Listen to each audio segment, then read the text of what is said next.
Innal hamdalillah nahmaduhu wa nasta'inuhu wa nastaghfiruh wa na'udzu billahi min shururi anfusina wa min sayyiati a'malina. May yahdihillahu fala mudhillalah wa may yudlil fala hadiyalah. Asyhadu an la ilaha illallah wa asyhadu anna Muhammadan 'abduhu wa rasuluh. Allahumma salli wa sallim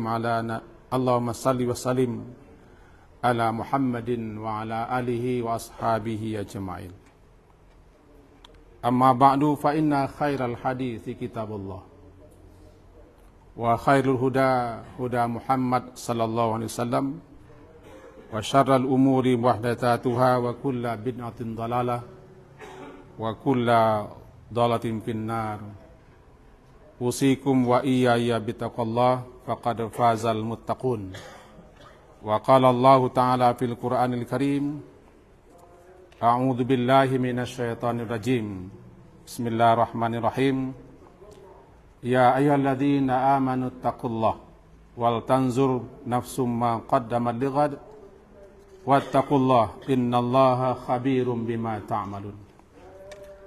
Kaum muslimin, para hamba Allah. Allah berfirman dalam surat Al-Anbiya, surat yang ke-21, ayat yang ke-7. Bunyinya adalah fas'alu ahla dzikri in kuntum la ta'lamun. Bertanyalah kamu kepada orang yang mengerti, orang yang tahu, orang yang berilmu, jika kamu tidak tahu dan tidak mengerti. Setiap orang yang hendak melakukan suatu amal, suatu ibadah, dia dituntut untuk mengetahui dan memahami, untuk mengerti apa amalan, apa ibadah yang akan dilaksanakan itu. Sehingga disebutkan oleh Imam Bukhari, al-ilmu qabla al-amal, al-ilmu qabla al-qawli wal-amal. Ilmu itu harus terlebih dahulu sebelum berucap dan sebelum beramal. Karena orang yang beramal, orang yang beribadah tanpa ilmu, tanpa pengetahuan dan tanpa pemahaman, akan terjerumus ke dalam kesalahan-kesalahan, dan bisa jadi amal yang dilakukannya ditolak, tidak diterima. Disebutkan dalam kitab Majmu' al-Fatawa misalnya, man abadallah bighairi ilmin, siapa yang beribadah kepada Allah tanpa ilmu, tanpa tahu, kana ma yufsidu akthar mimma yuslih, maka ia lebih banyak merusaknya dibanding memperbaikinya. Kita ingat dalam sebuah kitab Ta'limu Ta'lib, di pondok-pondok, di pesantren-pesantren dipelajari kitab ini. Salah satu bab di situ dijelaskan begini. Fasadun kabirun, alimun mutahattikun. Suatu kerusakan, suatu bencana, suatu bahaya yang sangat besar adalah alim mutahattikun. Orang yang alim, orang yang berilmu, tapi suka melanggar, suka melakukan berbagai macam kemaksiatan tanpa malu terang-terangan. Wa akbaru minhu, tapi ada kerusakan, ada bahaya, ada bencana yang lebih parah, yang lebih hebat daripada itu. Yaitu jahilun mutanassikun. Orang jahil, orang bodoh, rajin beribadah, tapi tidak mau berilmu dan tidak mau bertanya, tidak mau memahami, hanya rajin beribadah saja. Ini bahayanya, kerusakannya, akibatnya lebih parah daripada orang alim. Orang alim ini suka berbuat maksiat, tetapi bahaya yang ditimbulkan oleh orang bodoh, orang jahil, orang yang tidak berilmu, dia rajin beribadah, apalagi dia jadi ikutan orang banyak, atau orang suka pula bertanya kepada dia. Ini bahayanya luar biasa sekali. Oleh sebab itu, tidak ada cara lain bagi siapa saja yang akan melakukan suatu amal, suatu ibadah. Dia harus berilmu, harus bertanya. Melihat sekarang ini, orang-orang yang datang ke majlis taklim, majlis di situ di mana dijelaskan, diterangkan berbagai macam ilmu yang bermanfaat berfaedah kepada kita, sudah bisa dikatakan jarang. Barangkali termasuk di masjid kita ini. Orang-orang sebagiannya beribadah rajin, berlama rajin, tapi tidak mau mendengar, tidak mau bertanya. Disebutkan begini, bahwa ada 6 yang aneh, ada 6 yang gharib, ada 6 yang asing yang aneh. Di antara yang 6 yang aneh itu salah satunya adalah orang alim tetapi orang tidak mau bertanya kepada dia. Orang alim berada di suatu masyarakat tapi orang tidak mau mendengarnya. Ini aneh. Sama dengan dokter. Ada dokter di tengah masyarakat tapi orang tidak mau berobat sama dia. Padahal masyarakat banyak yang sakit. Nah, Bapak dan Ibu yang berhadir, merujuk apa yang dikatakan oleh Imam Bukhari tadi. Al-ilmu qabla al-qaul wal amal. Harus berilmu dulu. Harus berilmu dulu sebelum beramal, sebelum berkata. Karena besar sekali kemungkinannya orang yang beramal, orang yang beribadah tanpa ilmu, rusaknya. Besar sekali kemungkinannya ditolak. Karena yang apa yang dilakukannya bisa jadi tanpa dasar atau turut-turutan.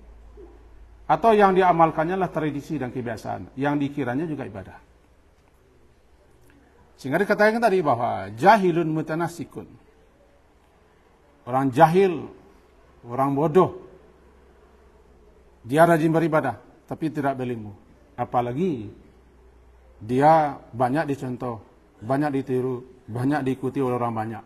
Maka bahayanya lebih parah nih daripada orang alim yang suka merusak ajaran agama. Nah, untuk itu disebutkan begini. Al-alim al-amil ala ghairi ilmin kasalik ala ghairi tariq. Orang yang beramal, orang yang beribadah tapi tidak berdasarkan ilmu, sama dengan as-salik ala ghairi tariq. Sama dengan orang yang berjalan tapi menyimpang daripada jalan yang semestinya ditempuhnya. Untuk itu, orang amil ala ilmin, orang yang beramal tanpa berilmu, rusaknya, bahayanya, akibatnya lebih parah daripada kebaikannya. Kenapa begitu? Ajaran agama yang tidak dipelajari, lalu orang ini rajin beribadah tapi tidak berilmu, jangankan berpahala malah berdosa. Maka kepada kita semuanya dituntut, sangat dituntut untuk terus berilmu, terus berilmu, terus berilmu, siapapun juga. Bahkan dihargai siapa yang menempuh suatu jalan, siapa yang meniti suatu jalan untuk mencari ilmu, mempelajari ilmu, untuk menanya ilmu. Berarti dia telah Allah permudah jalan menuju ke surga kepadanya. Mudah-mudahan apa yang kita sampaikan ini berfaedah dan manfaat untuk kita semua. Fa'tabiru ya ulil absar la'allakum turhamun.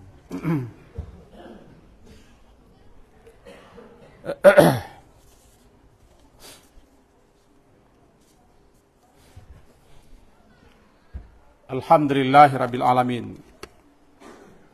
Wa bihi nasta'in ala umurid dunya waddin. Asyhadu an la ilaha illallah, asyhadu anna Muhammadan abduhu wa rasuluh. Allahumma salli ala Muhammad wa ala ali Muhammad. A'udzubillahi minasyaitonir rajim. Bismillahirrahmanirrahim. Wal 'asr. Innal insana lafi khusr. illal ladzina amanu wa 'amilus shalihat wa tawassaw bil haqq wa tawassaw bis sabr. Kaum muslimin, para hamba Allah, ada dua syarat mutlak untuk diterimanya sebuah amal, sebuah ibadah. Jika dua syarat ini tidak dipenuhi, maka amalan itu mardud, ditolak, atau raddun, tertolak. Syarat pertama adalah ikhlas, yakni siapapun yang akan melakukan suatu amal, suatu ibadah, dia betul-betul melaksanakannya, mengerjakannya, niatnya, tujuannya, maksudnya, motivasinya hanya semata mengharapkan ridha Allah dan balasan Allah, tidak ada tujuan lain. Yang kedua, hendaklah amal atau ibadah yang dilakukannya itu sah. Sah itu menurut Ibnu Katsir adalah sahnya suatu ibadah harus mengikuti sunnah Nabi. Namanya ittiba, mengikuti petunjuk Nabi, tuntunan Nabi. Tetapi tuntunan Nabi ini, sunnah Nabi ini tidak akan bisa diketahui tanpa ilmu. Maka satu-satunya cara agar apa yang kita lakukan adalah sesuai dengan sunnah Nabi, tuntunan Nabi, harus belajar, harus berilmu. Termasuk korban besok ini. Betapa banyak orang yang melaksanakan korban dan bahkan berbangga. Jumlah korban kita banyak dan pesertanya juga banyak. Tapi kalau itu dilakukan tanpa dasar ilmu, termasuk oleh panitia dan pengurusnya, kesahan ibadah korban itu dikhawatirkan. Maka melalui khutbah ini saya serukan, saya panggil, saya ajak, lebih khusus bagi yang akan melaksanakan korban, baik pesertanya ataupun panitia dan pengurusnya, belajarlah lagi, bertanyalah lagi. Bila perlu, undang seorang guru untuk menjelaskan bagaimana mestinya kita berkorban agar korban itu diterima. Lebih-lebih pengurus, karena pengurus adalah dia yang diberi amanah, dia yang diberi tanggung jawab, yang dipercayai oleh orang banyak untuk melaksanakan korbannya. Jadi kesahan korban itu terletak di pengurus, di samping niatnya. Di situ pentingnya kita fas'alu ala dzikri itu. Bertanyalah kepada orang yang paham, orang yang mengerti, orang berilmu. Jika kamu hendak tidak tahu dan kamu pun ingin beramal, nanti berbahaya. Apa bahayanya? Amalan itu jangankan dikasih pahala, malah berdosa. Jangankan diterima, malah ditolak. Ini imbauan saya, imbauan kita semua. Mudah-mudahan setiap amal yang akan kita lakukan, kita ilmui dulu. Kita bertanya dulu. Kita pelajari dulu sebelum beramal. Karena apa yang kita amalkan kalau tidak berilmu bisa jadi salah atau tidak terima semuanya. Jangankan berpahala, ya malah berdosa. Semoga berfaedah untuk kita bersama. Wa'lamu annallaha wa malaikatahu yusalluna 'alan nabi ya ayyuhalladzina amanu sallu 'alaihi wa sallimu taslima. Allahumma shalli ala Muhammad wa ala ali Muhammad kama shallaita ala Ibrahim wa ala ali Ibrahim, barik ala Muhammad wa ala ali Muhammad kama barakta ala Ibrahim wa ala ali Ibrahim fil alamin innaka Hamidum Majid. Allahumma fil muslimina wal muslimat wal mu'minina wal mu'minat al ahya'i minhum wal amwat ya qadiyal hajat. Rabbana zalamna anfusana wa illam taghfir lana wa tarhamna lanakunanna minal khasirin. Rabbana atina fid dunya hasanah wa fil akhirati hasanah wa qina adzabannar. Rabbana taqabbal minna innaka antas samiul alim wa tub alaina innaka antat tawwabur rahim. Walhamdulillahi rabbil alamin.